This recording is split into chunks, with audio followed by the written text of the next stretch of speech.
Hey Procreate users, welcome back to the channel. It's been a minute. I haven't really been putting out a lot of tutorials and videos, and it's mostly because I've been very busy with the other aspect of my business. My design studio is called Rockin Chalk, and what I do is a lot of food and beverage illustration, among other things, but food and beverage is a big one, and signage, event signage. And so one of the things that I have to work on today is a project that I thought, this would make a pretty good video for Procreate. It's hand lettering. It's got an old school whimsical kind of vibe to it, but I'm doing it all in a digital method. So it's a little bit of, let's talk about working smarter, not harder, being able to kind of reuse the assets that you do create.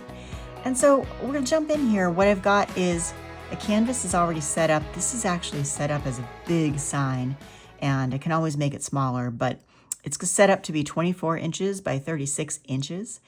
On my iPad, which is an iPad Pro, it's allowing me about 20 layers because I have a decent amount of memory, but even 20 layers is not a lot of layers, but I don't need a lot. We're going pretty old school here. Brushes that I'm going to use for now, I really like calligraphy chalk. That's a standard brush, ships with Procreate, nothing fancy. And I've got my background color set to a really dark gray, almost black. What I'm really focused on in this video is going to be placing and creating my kind of old school, cartoony, whimsical letters. First, I'm just going to start with an oval, and this is giving me a guide of how I want to kind of contain and arch my wording. So what I'm going to be writing is burgers and dogs, pretty simple. I'm going to take this little oval that I created. I'm going to put snapping on for a second here.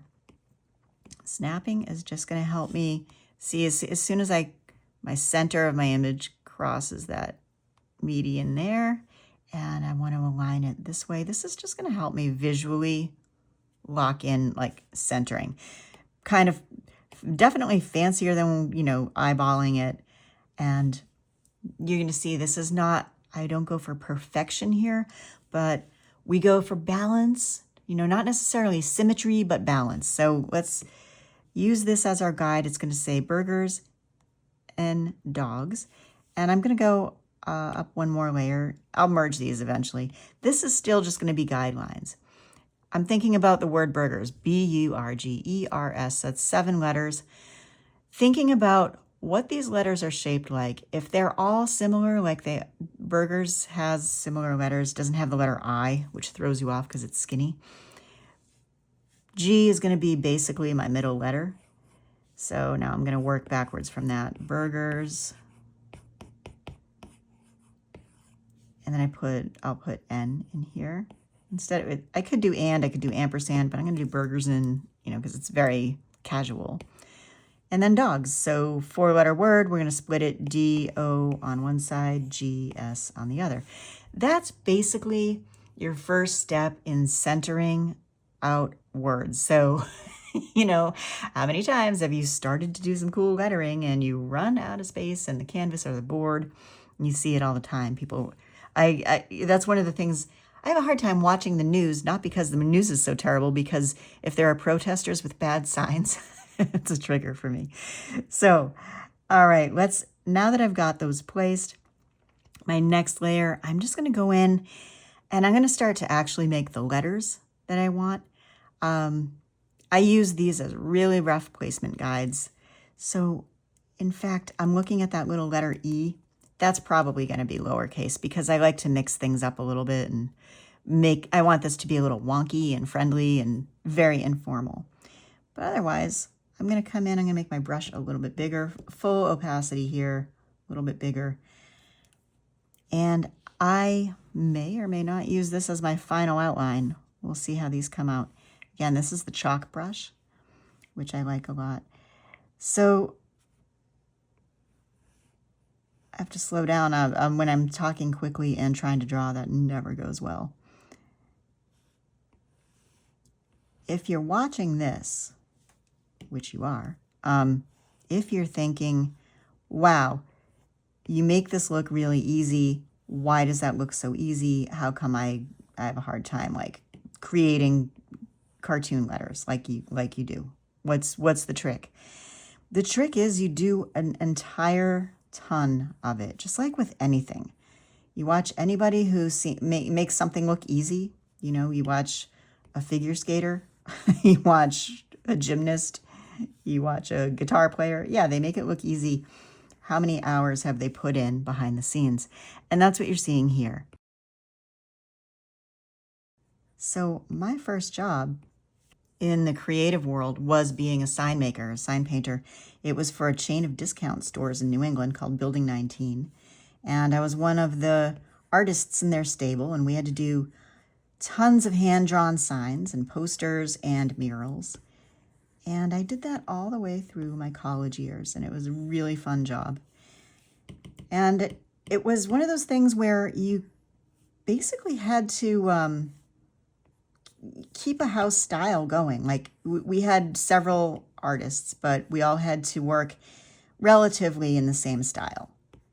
So it didn't matter which store you were at. They eventually had, I forget, 20-something stores in New England. And it didn't matter which team had created the signs. You needed the signs to all kind of look like, you know, the store's brand. And so that's kind of where I stem from. I know this is also, you can think of a place like Trader Joe's. Trader Joe's is still using real humans to create their signs. And I think that's awesome. I wouldn't want to take that opportunity away from anyone. I think it's great that they have little teams of artists that do their hand-drawn signs. But I also kind of think, like, wouldn't be the worst idea if their sign teams still did hand-drawn like this, but used digital. And here's one of the reasons why. I just want to go ahead and color in some of these areas. And if I was actually doing this on a 2-foot by 3-foot signboard with markers and Posca and chalk markers and stuff, kind of like the teams would be doing at Trader Joe's, it's just a lot of time just coloring, right? It takes a long time to color, especially, this looks like a couple little strokes, right? But if I was sitting here really with a 2 by 3 foot sign, you get a really tired wrist and your ink runs out, and you know, logistically, it takes a lot. So what we're going to do instead is I'm going to go up a layer, and I'll put this layer, I'll put my outline on top, and I'll put my background back there. I just want to create some nice colors and sort of a blend too. So I'll start with a yellow, nice scrumptious. You always want to, with food and beverage, you always want to go with really appetizing colors if you can. So in burgers and dogs, we always think, you know, ketchup and mustard and stuff like that. So I'm going to take that, and I'm actually going to go ahead and spray paint, not spray paint, sorry, airbrush. I'll do airbrush.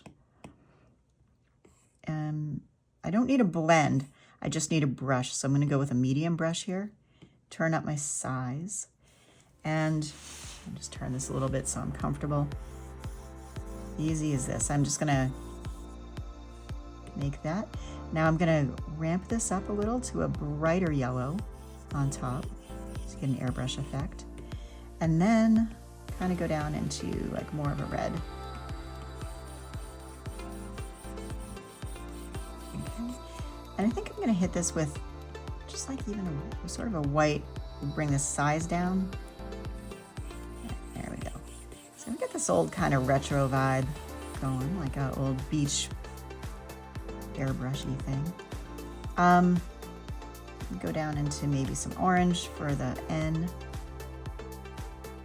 I'm gonna clean all this up, don't worry, I know it's a mess. And then, I don't know, do I want the same? If I just want the same, see, this is how lazy we can be with digital, it's awesome. I think I'm gonna take the exact same thing here for burgers. I'm gonna hit copy. And I'm going to paste it. There it is. Pull it down here. Now dogs has the same effect. Okay. And so what's a good way to get rid of all the extra here where I colored, you know, out of the lines? I'm going to go in, I'll merge these into one layer, and I'm going to mask this layer. When I've created a mask, speaks in the language of black and white, right? So I'm going to go get my brush tool. This one is my other favorite. I use this one all the time. Calligraphy Script. I love it because it's very, very clean. And what I'm going to do is I'm masking, so I'm painting with my Calligraphy Script brush in black. By doing that, if you look back at my layers, I'm painting in a mask, okay? So now I'm just outlining my letters. This will take a moment, but I think you're still going to find it's pretty fast once I get this mask all situated.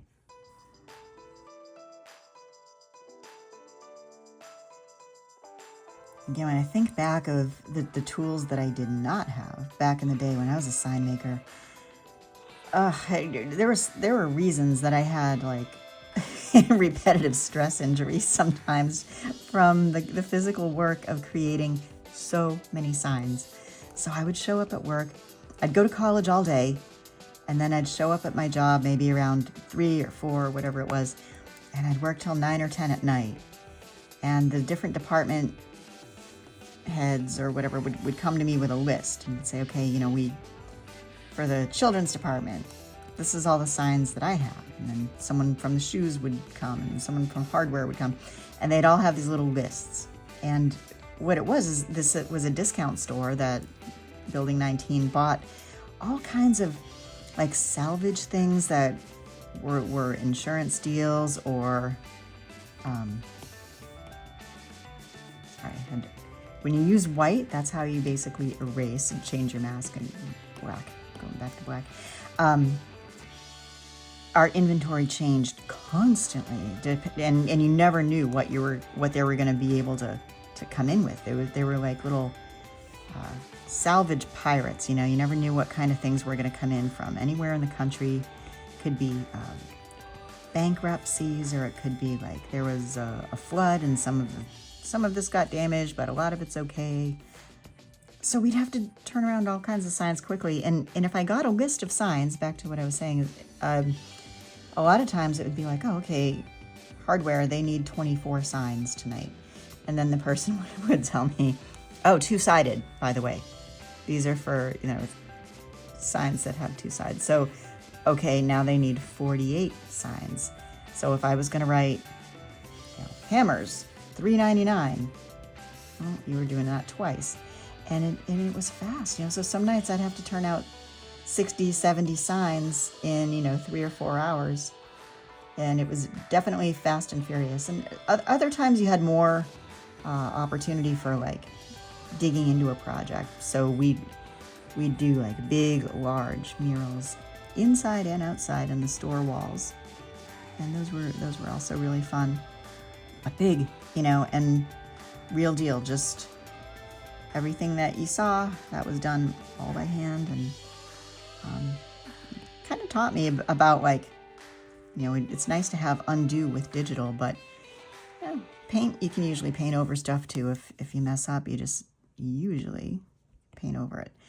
So here we go. I've created a mask. If we look in the layers, you can see I've just made nice clean outlines. And now I'm just going to go ahead and color drop in my mask. And there we go. What else do I want to do for a little embellishment? So I do like the way this is shaped, but another thing I might kind of do is take my white text, duplicate that. I'm going to invert this. Now it's going to become black, right? But I'll keep the white as my outline. Take the black, just kind of give it a little shift here so that I can create some kind of little dimensional shadow. And see, that was pretty easy. And again, I'm going for really casual and funky here. So going back to white, I'm going to go with my chalk brush. And we're just going to give this a little bit of energy. So I'm going to work in another layer now, layer 5. And I'm just going to kind of, it's like another drop shadow, but it's also kind of like it's almost like a wiggle.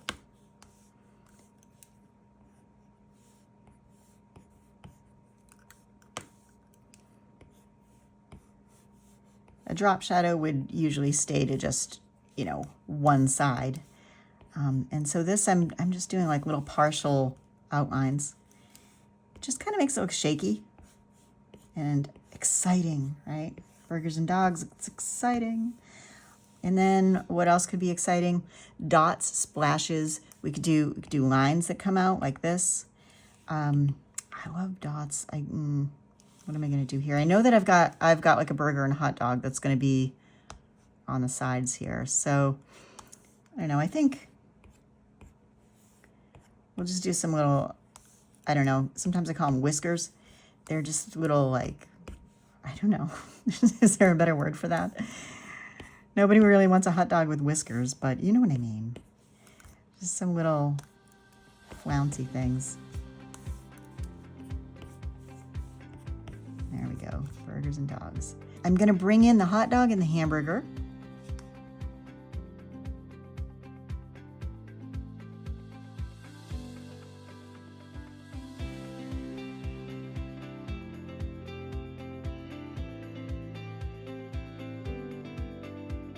I'm going to merge these, duplicate their layer. I'm going to hue and saturation down, brightness down. Now I have totally black. I'm going to do a Gaussian blur here. About like that. And this is going to go like a little drop shadow underneath them. Kind of makes them pop just a little bit better. And then I guess go back to my chalk white here, a little bit smaller, and I think I'll just kind of give these a little bit of an outline, like not even totally, but you know, kind of like random, just so it integrates with the style of all the crazy stuff I've done with the letters.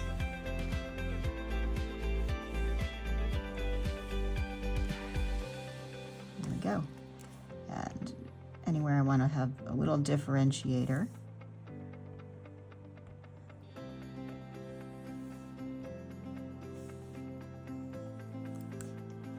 And then if you really want to go old school and retro, you can always add in like a little sparkle. Everybody likes a sparkly hot dog or hamburger, right? I don't know. Where do I want to put this? Here, right on the top. There we go.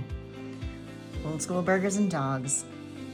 Thanks for watching, and I will see you in the next video. Bye.